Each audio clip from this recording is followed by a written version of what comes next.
ეთერშია მთავარი ცხრაზე ბადა იაკობაშვილთან და დიკო ჯოჯოასთან ერთად. მთავარი ახლის გუნდი წარმოგიდგენთ. მის მოთმენა შეიძლება ეს უკვე თავზე ბოდიში და თავზე დაეგედა. როგორ მოემსახურა სახელმწიფო ოლიგარქს? ბიძინა ივანიშვილის ბაობაბები უკვე საქართველოშია. იმის გამო რომ გუშინ გადმოზიდეს ბიძინას ხეები, თელს ქალაქს გაუთიშეს ელექტრომომარაგება, ასევე ინტერნეტი. შეხვდა თუ არა ლევან დავითაშვილი ვლადიმერ პუტინს ფარულად. პეკინში გამართული ფორუმის ახალი სკანდალური დეტალები. დღევანდელი რუსული რეჟიმი უკვე ღიად ცდილობს საქართველოს მოქალაქეები შეაგუონ საქართველო-რუსეთის ამგვარ საჯარო კავშირებს. ბიძინა ივანიშვილის მორიგი საწადელი ასრულებულია. გენიიდან საქართველოში 1000-სლოვანი ბაობაბების ტრანსპორტირების ერთწლიანი ოპერაცია ფაქტობრივად დასრულებულია. ხეები წუხელ ფოთის პორტში გადმოტვირთეს სულ 6 ბაობაბი და ნაწილი შეკვეთილის დენდროლოგიური პარკის მიმართულებით გადაიტანეს. მეორე ნაწილის დანიშნულების ადგილი დიდი ალბათობით დედაქალაქია. როგორც ყოველთვის, როდესაც ოლიგარქი საკუთარ სურვილების ასრულებას ითხოვდა, ამჯერადაც მთელი სახელმწიფო აპარატი მის სამსახურში ჩადგა. პოლიცია, მეგზევეები, ელექტროგამანაწილებელი კომპანიების თანამშრომლები, ადგილობრივი და რეგიონული მაღალჩინოსნები. წუხელ ყველა ფოთი გრიგოლეთის შეკვეთილის გზაზე იყო მობილიზებული იმისთვის, რომ ხეებს შეუფერხებლად გაევლო ხელისუფლებამ სრულიად დაივიწყა ადგილობრივი მოსახლეობის საჭიროებები. ჩვენი ჟურნალისტი ზურა პეტროსიანი აკვირდებოდა ბაობაბების გადაადგილებას კენიიდან მოყოლებული. ზურა, რა ხდებოდა წუხელ საქართველოში? პატა ბიძინა ივანიშვილის აფრიკული დენდროეპოპეა შეიძლება ითქვას რომ დასრულებულია. ჩვენ ზუსტად 1 წელია ვაკვირდებით თუ როგორ გადაადგილდება ეს ხეები ჯერ აფრიკის კონტინენტზე, შემდეგ კი უკვე ზღვით საქართველოში და რა გზა გამოიარა ამ 6-მა ხემ და დღეს უკვე შეიძლება ითქვას რომ ბიძინა ივანიშვილმა აიხდინა ოცხება და ბევრი შეფერხების მიუხედავად ხეები უკვე მიემართება დენდროლოგიური პარკისკენ. ჩვენი გუნდი მუშაობდა ამ რეპორტაჟზე დაახლოებით 1 წლის განმავლობაში და 11 ჯერ გავიდა ის ჩვენს ეთერში და ყოველ ჯერზე რაც ხდებოდა ისეთი, რის გამოც ივანიშვილს უფერ ხდებოდა ამ ბაობაბების შემოტანა საქართველოში. მათ შორის ერთ-ერთი ყველაზე მნიშვნელოვანი მომენტი იყო ისეთი, როდესაც კენიაში აგორებული საპროტესტო მუხტის გამო თავად კენიის პრეზიდენტს უილიამ რუტოს მოუწია ჩარევა საქმეში და მაშინ კენიურმა სასამართლომ შეაჩერა ბაობაბების ტრანსპორტირების პროცესი იმ ეტაპამდე, სანამ გაერკვეოდა სალიცენზიო ნებართვების არსებობა. თუმცა როგორც ჩანს, ივანიშვილმა ამ შემთხვევაში აფრიკაშიც მოახერხა საქმეების დალაგება და საბოლოოდ ტრანსპორტირების პროცესი 2 თვის წინ 1 აგვისტოს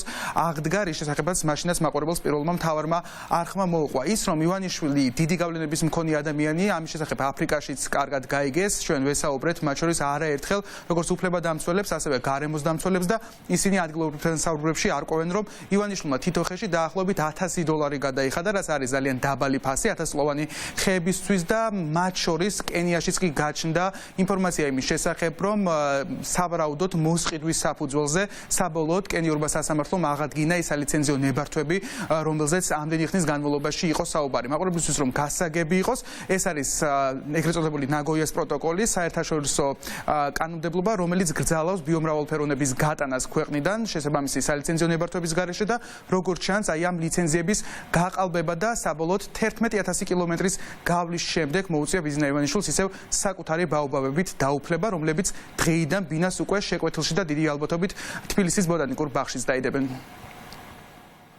Our trees been taken, traffic.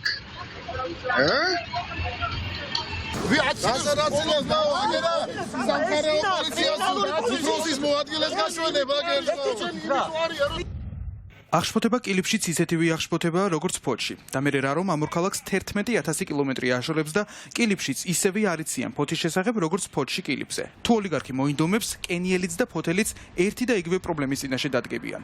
უშუქობასა და ჩაჭრილ სადენებზე კილიფის მოსახლეობაც და ფოთისაც ერთნაირად ისაუბრებს.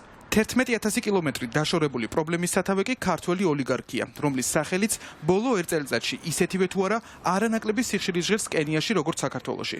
ბიძინა ივანიშვილმა ერთწლიანი ლოდინის შემდეგ აფრიკული ბაობაბები საქართველოში მაინც ჩამოიტანა. მთელი ღამის განმავლობაში საგანგებო რეჟიმში მუშაობდით და ვისი დავალება იყო ეს? ვისი დავალებით იყავით მთელი ღამის რაგუშაკოზე? ის დავალებით იყავით ჩართული აი ამ სამუშაოებში? 3-4 საათში აღდგება. 5 საათი? აი სადგილი სხვაგან არ ვიცი. და მთელი ქალაქის აღდგენას რა დრო დასჭირდება? მთელი ქალაქზე არ ვიცი ჩვენ კონკრეტულად ერთ ადგილზე ვართ. პრობლემები რამ გამოიწვია, არ გიკითხავთ? რატო გეცინებათ მითხარით? ივანიშვილის დენდრო ოცნებამ აფრიკის კონტინენტიდან 100 ზღვა და 100 მიწა თუ არა 2 ოკეანე და 2 ზღვა ნამდვილად გამოიარა და ბოლოს ფოთის პორტში ჩამოვიდა. საიდანაც გიგანტური ხეების სახმელეთო ტრანსპორტირება დაიწყო.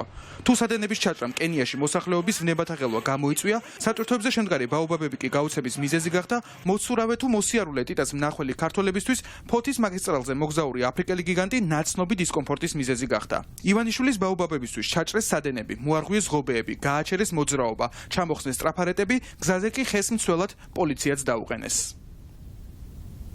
რა სახის სამუშაოებს? რა სახის და ვაკეთებ მოლიკი ვარ და ვაკეთებ საქმეს. რატომ არის? არადაშია დაზიანება ვაკეთებ. რატომ არის მავთულები ჩახსნილი? არადაშია ჩახსნილი ვაკეთებ, ჩახსნილი იყო. ვაკეთებ. მოინდომა ღამე ჩუმად წაათრია მისი ხე, ჩაწყვიტა დენი, ჩაწყვიტა ინტერნეტის ხაზები. ერთი 300, 400, 500 ოჯახი შეიძლება დატია უშუქოთ, ინტერნეტოთ, ტელევიზიოთ. არც აინტერესებს იმ ადამიანს, რომ ზოგი ონლაინ მუშაობს, ზოგი ონლაინ სწავლობს, ბოლოს ინფორმაციას ღებულობს, საპატრულო, საკრიმინალო, ყველა მაღაზია მუშაობს და ყველა მისაკუთრებს აკეთებს. რა თქმა უნდა, მაღაზია ყველა დამოკიდებული და რა დროშია. ბიძინა ივანიშვილს. დიახ. და ხის გადატანა როგორ მოგწონთ, რომ შუქი არ აგაგდა? გიხარით არ არის კარგი მეთქი, მეტი რა უნდა ვთქვა, როგორ არის, მეტი რა უნდა ვთქვა, მე რა ძალა მაქვს მე მაგალითად. ვარესი გვეკუთვნის, ხალბატონო ემა, ვარესი. მე არა ვარ, აქაური გევიარე და აღშფოთებული ვარ, რა უზურგეთელი კაცი ვარ და ამა ასა რაფერი თმის მენები რა ბოდიში. ამის მოთმენა შეიძლება? ეს უკვე თავზე ბოდიში და თავზე დაეგება. და ყველგან გაჭრილია, სადაც გევიარე, სულ ყველა მომენტში, ყველა კუთხე კუნჭურში არაფერი არავით არის ეს არა ქვია. ჩახსნილი და რაფერა. პოლიციის ესკორტით მოსიარულე ხე 2 თვის წინ კენიელებისთვის უჩვეულო სანახაობა იყო. უსამართლობის განცდა კენიაშიც ისეთივე უსამართლობის განცდაა, როგორც ფოთში. ამიტომ ხეების ტრანსპორტირების დაწყებას კილიფის ოლქში მოსახლეობა პროტესტით შეხვდა. პროტესტმა ისეთ მასშტაბს მიაღწია, რომ ხეების ექსპორტის პრობლემით კენიის პრეზიდენტი უილიამ რუტო დაინტერესდა და კენიურმა სასამართლომ ივანიშვილის ბაობების ქვეყნიდან გატანა გამოძიების დასრულებამდე შეაჩერა. თუმცა როგორც ჩანს, ქართულ სასამართლოზე გაწვრთნილმა ოლიგარქმა საქმის დალაგება აფრიკაში შეძლო და სალიცენზიო ნებართვები მალევე აღიდგინა. ბიძინა ივანიშვილის გავლენების შესახებ კი კენიურ სავანაშიც ისევე დაიწყეს საუბარი, როგორც აქამდე ფოთსა თუ შეკვეთილში ლაპარაკობდნენ. ხალხი აღშფოთდა, რადგან ინფორმაცია ხეების ამოთხრისა და გადატანის შესახებ მათთვის არავის მიუწოდებია. ეს ამბავი ჟურნალისტების დახმარებით გასაჯაროვდა. მედია ცდილობდა გაერკვია რა ლიცენზიები გაიცა და რომელი კანონების საფუძველზე. ინფორმაცია მივიდა პრეზიდენტამდეც და ექსპორტის პროცესი შეჩერდა. ჩატარდა სასამართლოებიც და გვეგონა, რომ ეს პრობლემა საბოლოოდ მოგვარდებოდა, თუმცა ასე არ მოხდა. ჩვენ არ ვიცით, ვინ არის ეს ადამიანი, მხოლოდ ის გავარკვიეთ, რომ ის მდიდარია და პოლიტიკური კავშირები აქვს, როგორც ირკვევა შეუძლია პროცესებზე გავლენის მოხდენა კენიაშიც.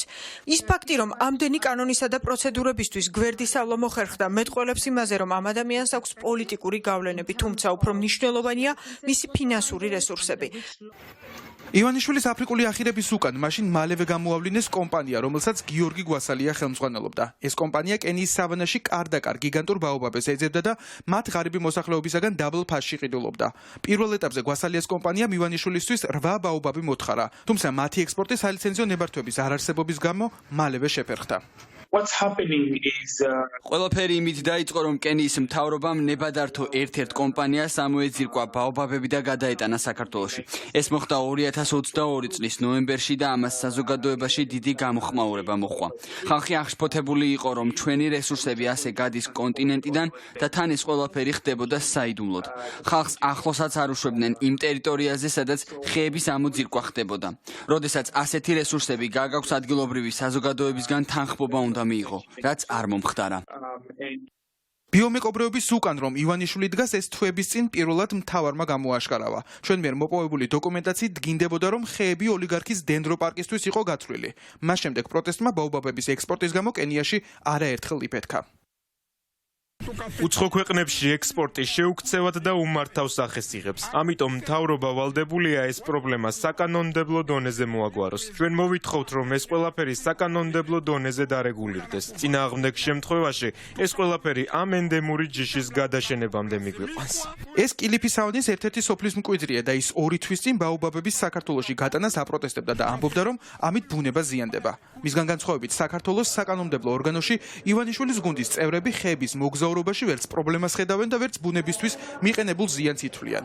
მართალია, არც კენიელმა გლეხმა და არც საქართველოს პარლამენტარმა იცის, რატომ ირღვევა ბაობაბების ტრანსპორტირებით ეგრეთ წოდებული ნაგოიას პროტოკოლი, რომელიც ბიომრავალფეროვნებას იცავს, მაგრამ აშკარაა, რომ კენიელს საკუთარ ბუნებასა და გადათხრილ სოფელზე გული უფრო შესტკივა, ვიდრე პარლამენტარს საქართველოში გადათხრილ და უშუქოდ დარჩენილ ფოთის მოსახლეობაზე. ეს ბატონ ბიძინას მიერ განხორციელებული ერთ-ერთი მნიშვნელოვანი ეკოლოგიისათვის ხელშემწყობი და საქართველოს მოსახლეობისათვის სასარგებლო პროდუქტია, რომელიც დარჩება საქართველოს მოსახლეობას. გაკეთებული საქმეები საქართველოში ბატონ ივანიშვილის არის აი მზის სინათლეზე და ხელის გულზე ჩანს ეს ყველაფერი. და ამას ვერავინ ვერ უარყოფს. ისეთი უტიფარი ტელევიზიაც კი როგორც შეიძლება თქვენი იყოს. ერთი ოლიგარქის მსახურად ქცეულ მთელ სახელმწიფოზე საუბრობენ ოპოზიციაში. ქვეყანაზე სადაც ივანიშვილის ხეების გადასატანად პოლიციაც, ინფრასტრუქტურის სამინისტროს და გარემოს დაცვაც ერთიანი ძალებით მუშაობენ. გუშინელი მაგალითი ნათლად ასახავდა იმას, თუ როგორ ფეოდალურ სახელმწიფოში უნდა ბიძინა ივანიშვილს ქართველი ხალხი აცხოვრონ. იმის გამო, რომ გუშინ გადმოზიდეს ბიძინას ხეები, მთელს ქალაქს გაუთიშეს ელექტრომომარაგება, ასევე ინტერნეტი, არა მხოლოდ ფოთში, არამედ გურიის 7 სოფელს. არ არის მარტო ბაობაბების საკითხია, მათი წელიწადია მედიის ნგრევა, იმ ასე ვთქვათ, ელექტრონული ხაზების, საგზაო ნიშნების, ასევე გზებისა, რომელიც ადამიანებს უქმნიან სერიოზულ პრობლემებს. ოლიგარქის დენდრო ოცნება ასრულებულია. ხეები საქართველოშია და საკუთარ ადგილს ელოდებიან. ივანიშვილი კი ძველ აფრიკულ ლეგენდას თუ დაუჯერებთ, იმ დღეს ელოდება, როდესაც შეძლებს ბაობაბების 1000-წლოვანი ჩრდილის ქვეშ დადგომას, რადგან ეს იმავე ძველი თქმულების მიხედვით ხის ქვეშ მდგომს ღმერთთან გატოლებას და მარადიულ ცხოვრებას უხატის. პრეზიდენტი პოლიტიკური შურისძიების რეჟიმში აიმპიჩმენტის ჩავარდნის შემდეგ სალომე ზურაბიშვილი აღარერიდება მართლ პარტიასთან ღია დაპირისპირებას. მისი სამიზნე ამჯერად პრემიერ-მინისტრი აღმოჩნდა. მსოფლიო მედია გიგანტი CBS-ის ეთერში მილიონობით ადამიანმა მოისმინა საქართველოს პრეზიდენტის კრიტიკა ირაკლი ღარიბაშვილის მისამართით. და რაც კიდევ უფრო მნიშვნელოვანია, კრიტიკა ევროინტეგრაციის თემაზე. პრეზიდენტი დაუფარავად ადანაშაულებს მთავრობის მეთაურს არასაკმარის ძალისხმევაში ევროინტეგრაციის გზაზე და ფაქტობრივად გამოთქვამს ეჭვს, რომ დასავლური ინტეგრაცია არც არის ქვეყნის დღევანდელი მთავრობის პოლიტიკური მიზანი. თუმცა ამერიკული მედია მხოლოდ ამ ინტერვიუთი არ ასრულებს საუბარს საქართველოს შესახებ. CBS-მა ასევე მოამზადა ვრცელი რეპორტაჟი საოკუპაციო ზოლთან, რომელშიც ასევე ქართული ოცნების ხელისუფლების კრიტიკა ისმის. დეა მამისეიშვილი მუშაობს თემაზე და დეტალებით ახლა ის პირდაპირ ეთერში გვერდდება. სალომე ზურაბიშვილსა და ქართულ ოცნებას შორის დაპირისპირება სულ უფრო მეტად იზრდება. წარუმატებელი იმპიჩმენტის შემდეგ ხელისუფლება არ უშვებს შანსს ხელიდან თავს დაესხას პრეზიდენტს, თუმცა არც ზურაბიშვილი აკლებს ძალისხმევას ოცნების კრიტიკას. მოკლედ დაძაბულობა ისევ აშკარაა. ახალი საფუძველი იმ ინტერვიუმაც გააჩინა, რომელიც CBS მიცა საქართველოს პრეზიდენტმა, რადგან ზურაბიშვილი პირდაპირ საუბრობს იმ არასწორ საშინაო თუ საგარეო პოლიტიკაზე, რომელსაც ატარებს ქართული ოცნება. პრეზიდენტს აქცენტებს ქვეყნის შიგნით ხელისუფლების გარდა ფაქტობრივად ყველა უწონებს. ოცნებას კი აქვს მოლოდინი, ამჯერად როდის და სად წავა ზურაბიშვილი. თუმცა პრეზიდენტი ჯერ გეგმების გამხელას არ ჩქარობს. იქნება თუ არა კვლავაც მთავრობის უნებართვოდ შეხვედრები პარტნიორებთან და როდის. მთავრობას ევროპისკენ სვლა თუ ამას მხოლოდ პროპაგანდად იყენებს. სალომე ზურაბიშვილი ქართული ოცნების საგარეო ვექტორს კიდევ ერთხელ და ამჯერად CBS-ის ეთერში გაემიჯნა. პრეზიდენტი ამერიკულ მედიას უზიარებს იმ უკმაყოფილებას, რომელიც ევროინტეგრაციის გზაზე ქართველ ხალხს, ამავე ევროინტეგრაციის გზაზე ამერიკისა და ევროკავშირის მხრიდან. ევროინტეგრაცია თუ წარუმატებლად დასრულდება საქართველოსთვის, ეს რუსეთის დიდი გამარჯვება იქნება. ამასაც პრეზიდენტი ამბობს. ზურაბიშვილი მეგობრებსა და შანსებთან ერთად ამავე ინტერვიუში მტერსა და საფრთხეებზეც საუბრობს. მთავარი პრობლემა საქართველოსთვის რუსეთია და ამავე ქვეყნის მოქალაქეების მზარდი და უკონტროლო შემოდინება საქართველოში. რუსული გავლენების კონტროლს კი საქართველოს ხელისუფლება არ აპირებს. ფუბრობს. ამასთან ერთად ისინი თავს ისე გრძნობენ აქ, როგორც საკუთარ სახლში და სწორედ ამ ტენდენციის შენარჩუნება სურს რუსეთს. მომავალში თუ რაიმე ინციდენტი მოხდება, რუსეთს არ გაუჭირდება, რომ თავისი საყვარელი ტაქტიკა გამოიყენოს და ეს რუსულენოვანი მოსახლე აქვს. ოცნების დეპუტაციიდან დღეს პირველმა ზურაბიშვილს ირაკლი ბერაიამ უპასუხა ლაკონურად და ჩვეული დამოკიდებულებით. ზურაბიშვილი არ მაინტერესებს საერთოდ, ხალხსაც არ აინტერესებს. ირაკლი ბერაიას ნათქვამი ოცნების სხვა წევრებმა მალევე გაიმეორეს.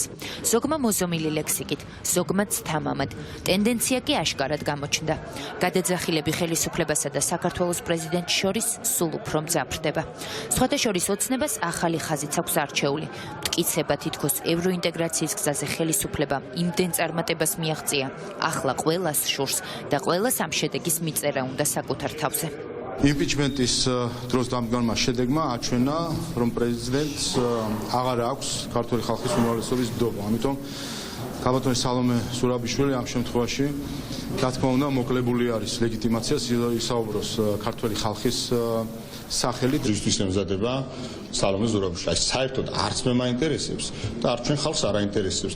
ეხლა მის ასე ვთქვათ, მასთან დაკავშირებული არასამთავრობო ორგანიზაციები იქნებიან თუ ხელმწარული ეგრეთ წოდებული პოლიტიკოსები, მათთან ერთად კონსულტაციები ესეც არ ახალი არის. ამ განცხადებებს, რაც გვესმის ჩვენი მისამართით და ამ ბრალდებებს, რაც ხელისუფლების მისამართით ისმის ოპონენტების, პოლიტიკოსების და პარტიების მხრიდან აქვს ერთადერთი ახსნა, რომ საქართველოს დღეს მართლაც აქვს უკვე მაღალი და რეალური შანსი, რომ მიიღოს კანდიდატის სტატუსი და დაიწყეს მცდელობა, რომ როგორმე ეს მიღწევები ხალხს და ხელისუფლებას წაართონ და გადაიფორმონ საკუთარ ანგარიშზე. ოპოზიცია პრეზიდენტის გზავნილებს იზიარებს.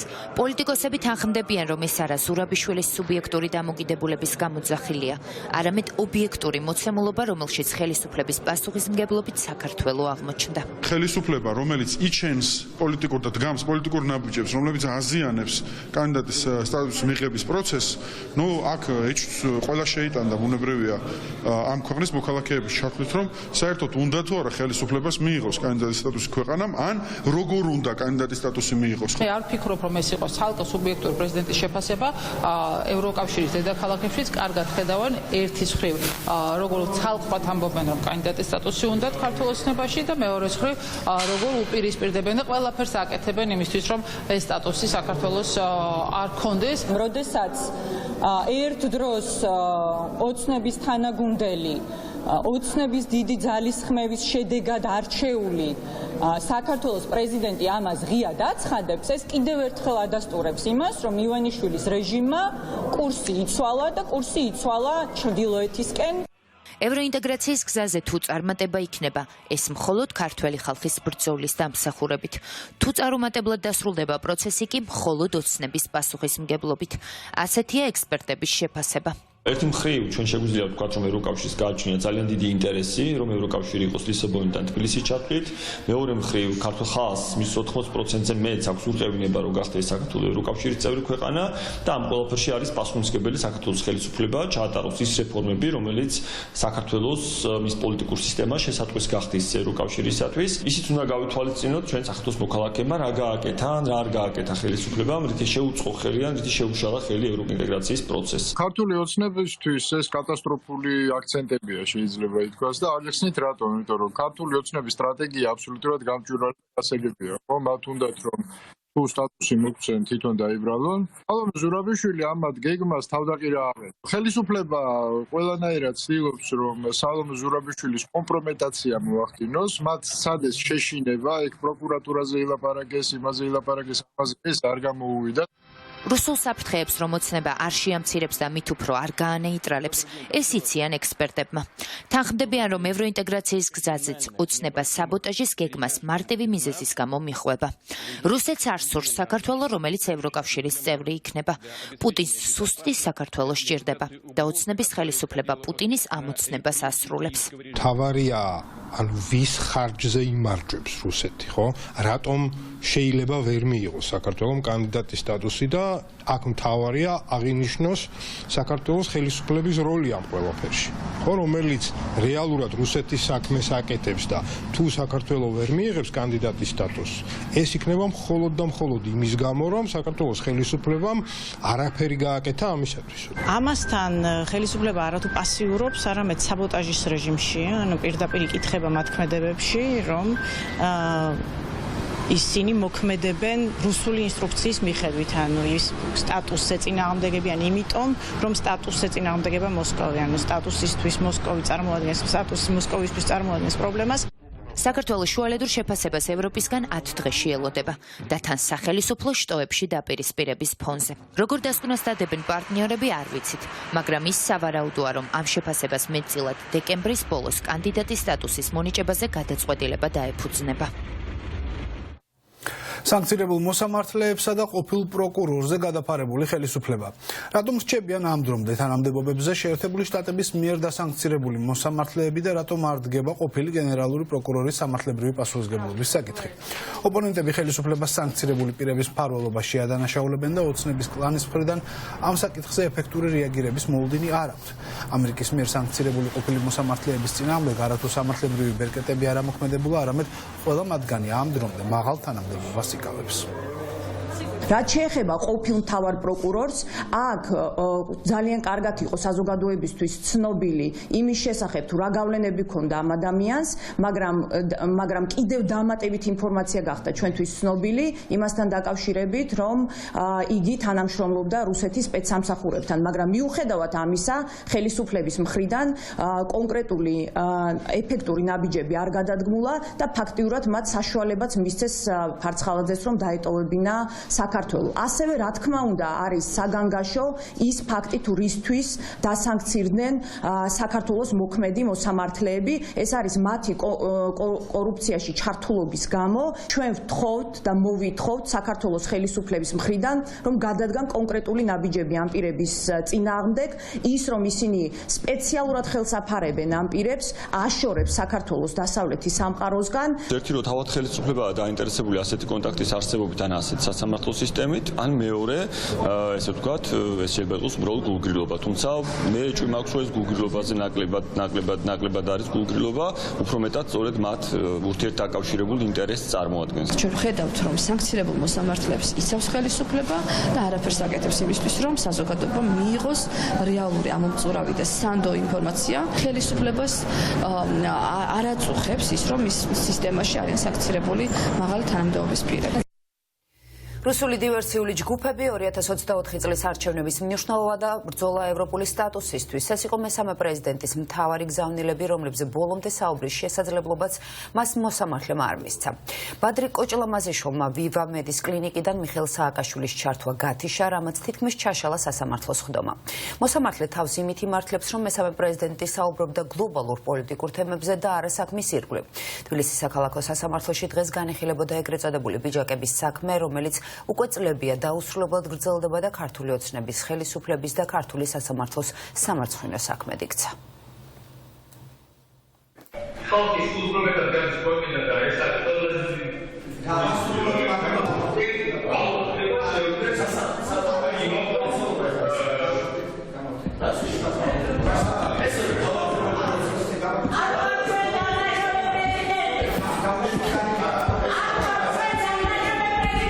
ეგრეთ წოდებული პიჯაკების საქმის განხილვას დღეს დარბაზში ხმაური მოჰყვა. მოსამართლე მიხეილ სააკაშვილს კლინიკა ვივა მედიდან სრულად ჩართვის საშუალება არ მისცა და სიტყვა მაშინ შეაწყვეტინა, როცა მესამე პრეზიდენტი მოქალაქეების ემიგრაციაზე საუბრობდა. ბადრი კოჭლამაზაშვილის ეს გადაწყვეტილება კი დარბაზში მყოფებმა გააპროტესტეს. მოსამართლე მიხეილ სააკაშვილის საკუთარი პროცესიდან გათიშვის მიზეზები ნახევრად სარიელ დარბაზში ახსნა.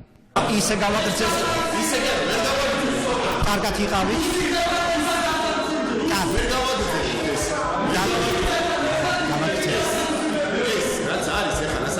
ერთი წუთი გავიდეს ეს ხალხი და გაგცემ პასუხი. გასაგებია ეს ხალხი მეთქონ გესაუბრებოდა.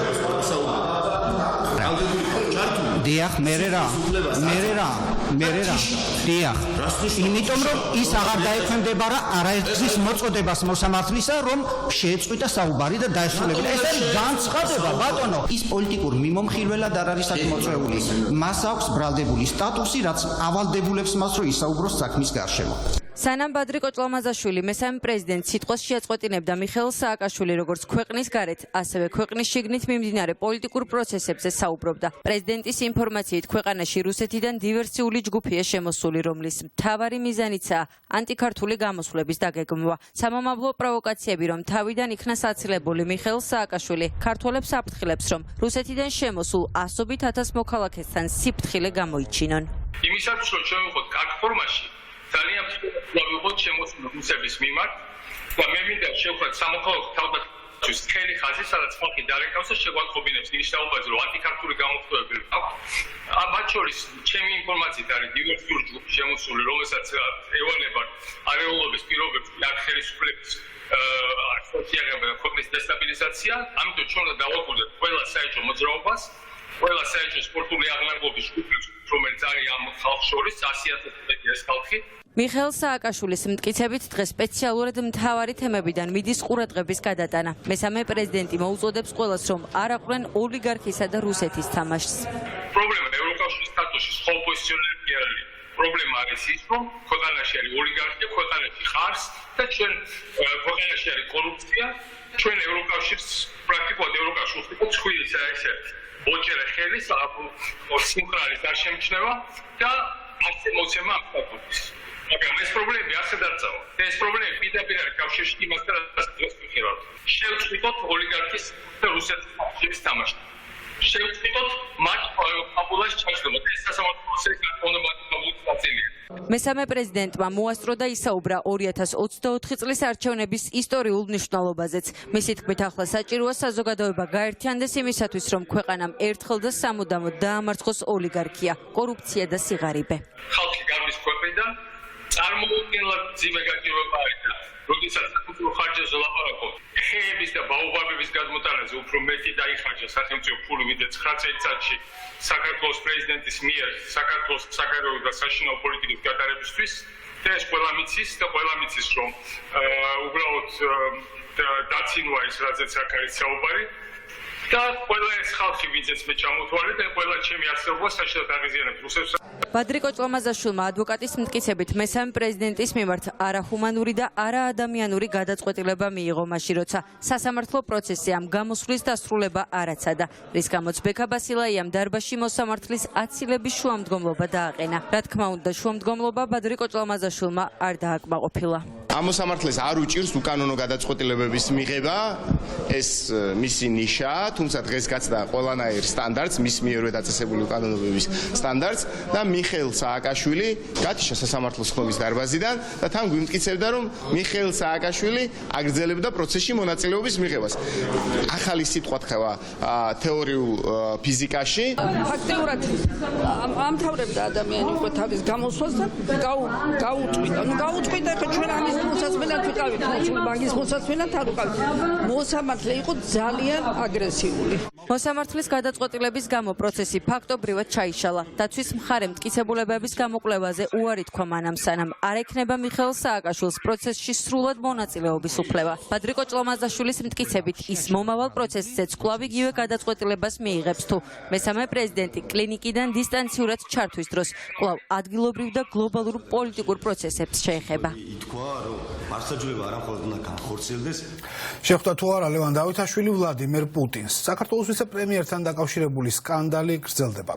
ვრცელდება ინფორმაცია, რომ დავითაშვილი ჩინეთში არა მხოლოდ ვახშმობდა ქვეყნის მთავარ მტერთან ვლადიმერ პუტინთან ერთად, არამედ რუსეთის დიქტატორთან გასაიდუმლოებული კომუნიკაციაც ჰქონდა. ოპოზიცია არ გამორიცხავს, რომ მთავრობის წარმომადგენელმა ვლადიმერ პუტინს კონკრეტული გზავნილები ჩაუტანა. ჩვენი ჟურნალისტი ნატალი ჯახუტაშვილი შემოგვიერთდება თემით პირდაპირ ეთერში. ნატალი, როგორ განმარტავს ქართული ოცნება გავრცელებულ სკანდალურ ინფორმაციას?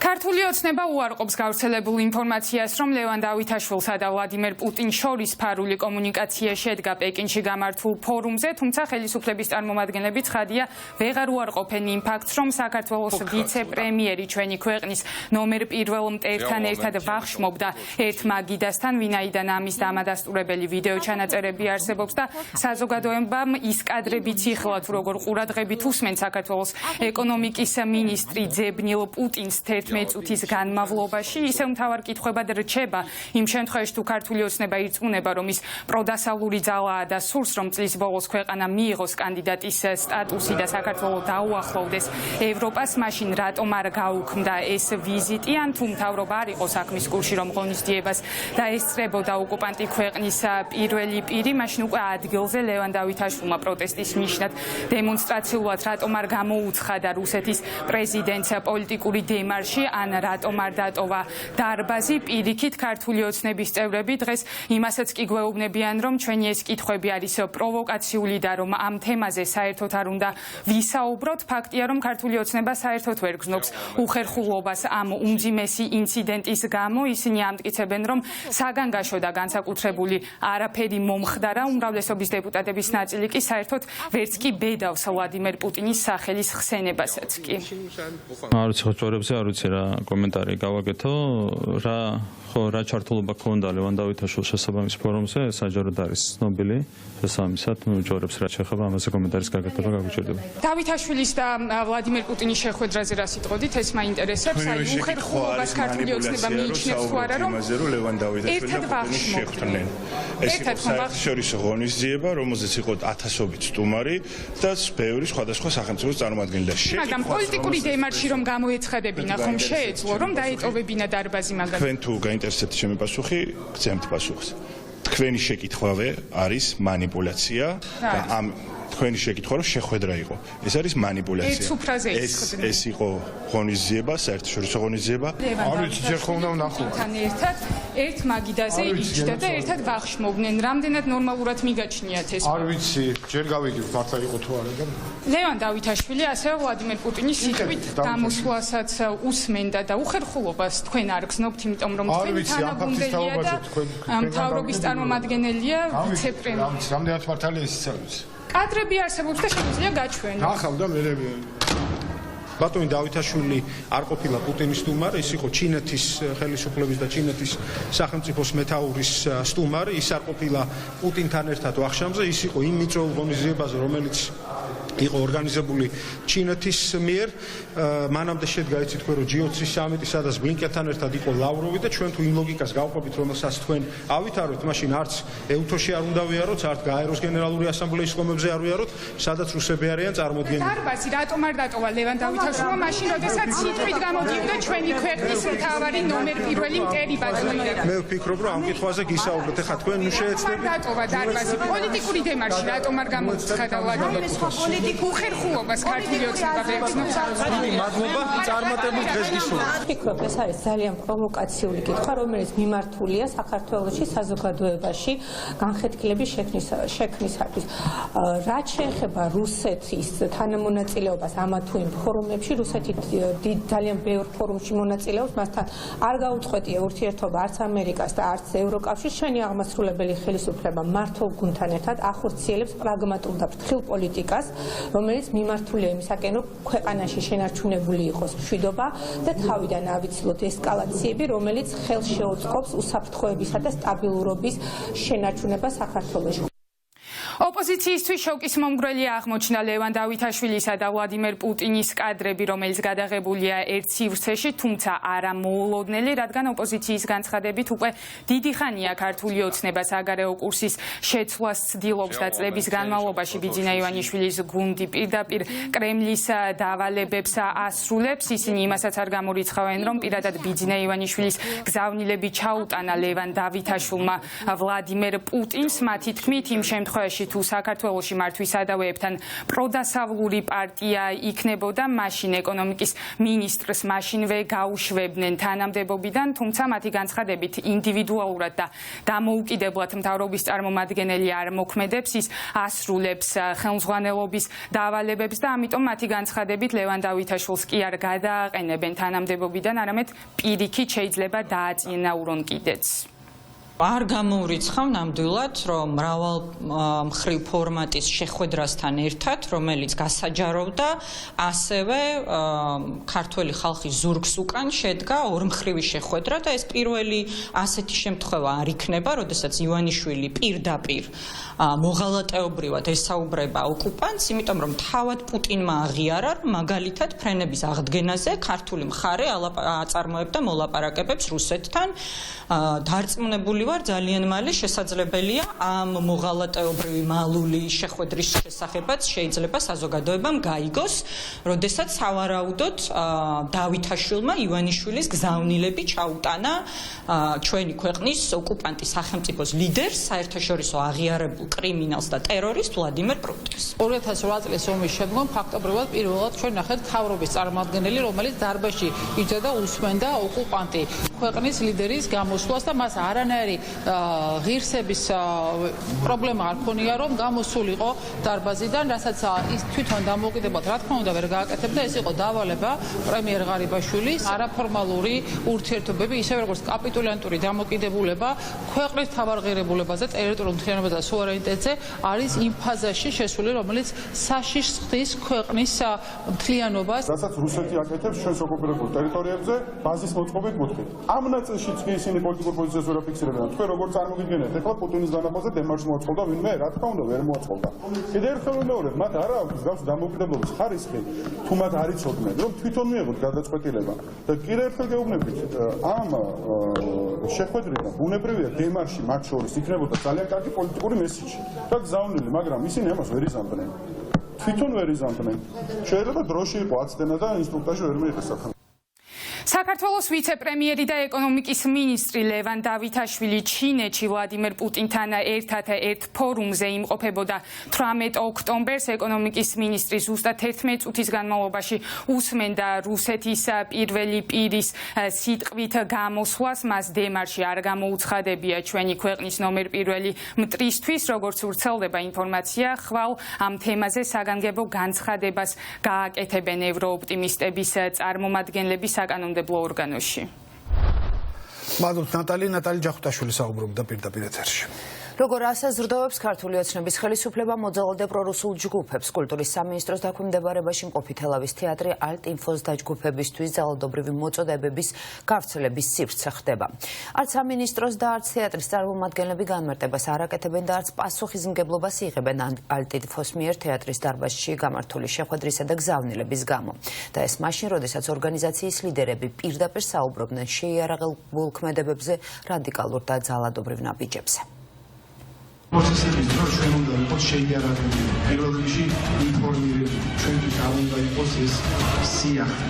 ეს თელავის სახელმწიფო თეატრია, რომელმაც 1 ოქტომბერს კონსერვატიული მოძრაობის წევრების შეკრებას უმასპინძლა. სწორედ აქ სახელმწიფო თეატრში ღიად თქვეს, რომ აპირებდნენ შეიარაღებას და ქვეყანაში საკუთარი დღის წესრიგის ძალადობით დამყარებას. თელავის თეატრი კულტურის სამინისტროს დაქვემდებარებაშია, რომლის მმართველი ქართული ოცნების მხარდამჭერი პაატა გულიაშვილია. გვინდოდა გვეკითხა, რატომ დაუთმოთ თეატრმა დარბაზი ძალადობრივ ჯგუფს, თუმცა არც SMS შეტყობინებასა და არც კითხვაზე არ გვიპასუხა. გამარჯობა. ბატონ პატა, ერთი რაღაც მინდა რომ გკითხოთ თუ შეიძლება ჟურნალისტი გაწოხოთ მთავარი არქივი. კაი, კარგად. ბატონო პატა, რა პრინციპით არჩევთ ადამიანებს? ჩვენ შეკითხვაზე პასუხის გაცემა მხოლოდ თეატრის ტექნიკურმა დირექტორმა სცადა, თუმცა საბოლოოდ აგრესია ვერც მან დამალა. პოლიტიკაში არ ვერევი და მე ვარ ტექნიკური დირექტორი, ვარ მოწოდებული იმით, რომ თეატრმა მეტი შემოსავალი მიიღო, თეატრმა აღორძინდეს და იფუნქციონიროს, იღებს დამოუკიდებლობას და ვადასხმეთ სამინისტროსთან, იმიტომ რომ გვაქვს ამის ისა და დაქცევის უფლება და ვისაუბრე შევადარყო ვერ იგებ. შემდგარ ის მიღებას აპირება არ ვიცი, მაგრამ ლეგალური მოიძიე ყველაფერი სამინისტრის საათ შეგვიძლია გვაქვს უფლება რომ გავაკეთოთ კანონის პარკლებში და კანონის იგივე ლაპარაკს არ დაგიწყებ. ქართული ოცნების ღია რუსულ ორიენტაციაზე საუბრობენ არასამთავრობო ორგანიზაციის წარმომადგენლებიც. საკითხის მკვლევარებს მიაჩნიათ, რომ ძალადობრივი დაჯგუფების დასჯას ქართული ოცნება არ აპირებს, მიუხედავად იმისა, რომ ალტინფოს წევრები საზოგადოებას რადიკალური ზომებისკენ უკვე დიდი ხანია მოუწოდებს. სამწუხაროდ სივრცე დაუთმო თელავის სახელმწიფო თეატრმა, რომელიც ფინანსდება ქვეყნის ბიუჯეტიდან და ეს მიუთითებს იმაზე, რომ ხელისუფლება უკვე ღიად უწყობს ხელს. ჩვენ არაერთი შემთხვევა ვნახეთ 5 ივლისის მოვლენები, 8 ივლისის მოვლენები, როცა ხელისუფლება ამ დაჯგუფებებს პირდაპირ თუ ირიბად ხელს უწყობდა. დარბაზის დათმობის გადაწყვეტილება პოლიტიკური მოტივით მიიღება. მაგალითად, ბოლო დროს მმართველი გუნდის ოპონენტებს შენობაში ყრილობის ან შეხვედრის ჩატარებაზე ყველა სახელმწიფო თეატრმა უარი უთხრა. ასე მოხდა როგორც ევროპული საქართველოს, ისე ნიკა მელიას შეხვედრების ორგანიზების დროს.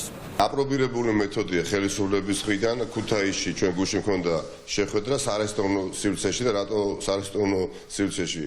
ვინაიდან უარი გვეთქვა ყველა მუნიციპალურ სივრცეში შეხვედრის გამართვაზე, როგორც ოპერის თეატრში, ასევე ქუთაისის დრამატურგიულ თეატრში და სხვა ნებისმიერ სივრცეში, რომელსაც აკონტროლებს ხელისუფლება. სიმართლე მაინც თავისას გაიტანს და სიმართლის ძალა არის ყველაზე დიდი ძალა, რომელიც დაამარცხებს ივანიშვილის ხელისუფლებას და მჯერა ისე, რომ იგივე საარესტოვნო სივრცეში ადრე თუ გვიან ჩვენ დაადრევით ვერ გვიან გადავიხდით ქართული ოცნების პოლიტიკურ ქელებს. ოპოზიციური პარტიები რაღაც კონფერენციის ან რაღაცის ჩასატარებლად სახელმწიფო შენობებს, ანუ ეს არის თეატრები და დარბაზები, ვერ ქირაობენ, იმიტომ რომ კულტურის სამინისტროს სურს ეს გასაკვირი არ არის, გამომდინარე რომ თელავის თეატრის დირექტორი, ანუ ქართულ ოცნებასთან ძალიან დაახლოებული ადამიანი არის, მისი გარკვეული, ასე ვთქვათ, კონცერტები სახელმწიფო ბიუჯეტიდან არის დაფინანსებული და შესაბამისად ბმაში არის სახელმწიფო სტრუქტურებთან და კონკრეტულად თეატრ-ლუკიანთან. ოპოზიციონერი დეპუტატები თეატრ-ლუკიანის მიერ დაქირავებულ თეატრის ხელმძღვანელებს კიდევ ერთხელ მიუთითებენ, რომ ძალადობრივი ჯგუფების ხელშეწყობა და მათთვის კულტურული სივრცეების დათმობა ანტისახელმწიფოებრივი ქმედება, რაც ძალადობას უფრო მეტად ახალისებს. თეატრის სივრცეს უთმობენ ძალებს, ადამიანთა ჯგუფებს, რომლებიც ანტისახელმწიფოებრივ საქმიანობას ეწევიან ჩვენს ქვეყანაში და პირდაპირ კრემლის დავალებით მოქმედებენ, რათა მაქსიმალურად რუსეთის ინტერესები, ოკუპანტის ქვეყნის ინტერესები გაატარონ ჩვენს ქვეყანაში. პასუხები საზოგადოებას უნდა გასცეს ადმინისტრაციამ, თეატრის ადმინისტრაციამ და მნიშვნელოვანია საზოგადოებამ ვიცოდეთ თუ რამ გადაადგმევინა ეს ნაბიჯი ადმინისტრაციას. თელავის თეატრი, რომლის სცენიდანაც მხარდამჭერებს ძალადობისკენ მოუწოდებდნენ, საჯარო სამართლის იურიდიული პირია და სახელმწიფოსგან ფინანსდება. თეატრის ხელმძღვანელის პოსტს პაატა გულიაშვილი 2012 წლიდან იკავებს. ბოლო 3 წელიწადში მას სახელმწიფოსგან გამარტივებული შესყიდვებით 77,309 ლარი აქვს მიღებული. დემოკრატიული კვლევის ინსტიტუტი ხელისუფლებას მოძალადეების გამოვლენასა და დასჯისკენ მოუწოდებს. თუმცა როდემდე შეინარჩუნებს დუმილს ძალოვანი უწყება დაანონსებულ ძალადობასთან დაკავშირებით უცნობია. კივილზე გავედი, როკივოდნენ დედამიშვილი იმ ხელა ხმაზე რომ აი ქვეყანა იძროდა. ვეფხის და მოყმის მონუმენტის გრევამ ბავშვი იმსხობლა. ვინ არის პასუხისმგებელი ტრაგედიაზე?